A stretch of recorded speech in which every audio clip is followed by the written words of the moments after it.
अल्पवयीन विद्यार्थिनीस अश्लील व्हिडिओ दाखवून विनयभंग झाल्याप्रकरणी दोषीवर कठोर कारवाई व्हावी, मनसेतर्फे जिल्हाधिकाऱ्यांना निवेदन.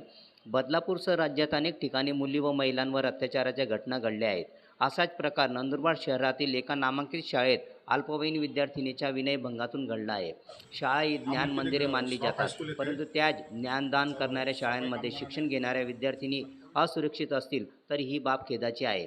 5वी शिकणाऱ्या 11 वर्षीय अल्पवयीन विद्यार्थिनी शाळेतीलच सफाई कर्मचाऱ्याने मोबाईलमध्ये अश्लील व्हिडिओ दाखवून अत्याचार करण्याचा प्रयत्न केला.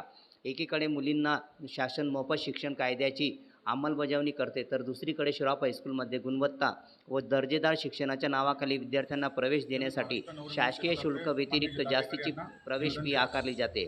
श्रॉफ हायस्कूल या शाळेची आपल्या व शिक्षण विभागामार्फत सखोल चौकशी करून कठोर कारवाई करीत सदर शाळेला शासनाकडून मिळणारे अनुदान देखील बंद करण्याची मागणी मनसेने निवेदनाद्वारे केली आहे. राकेश माळी, सुनील कोकणी, पवन गवळे, दिनेश मराठे, राम ठक्कर, अनिल नेतलेकर, बबन पाडवी, कल्पेश माळी, दीपक चौधरी, रायसिंग भिल, राहुल बागुल, कल्पेश ठाकरे, जितेंद्र पाटील, सदाशिव भिल, सुपडू भिल, रवींद्र विठ्ठल चौधरी, मनसे पदाधिकाऱ्यांनी माननीय नंदुरबार जिल्हाधिकारी यांना निवेदन दिले आहे.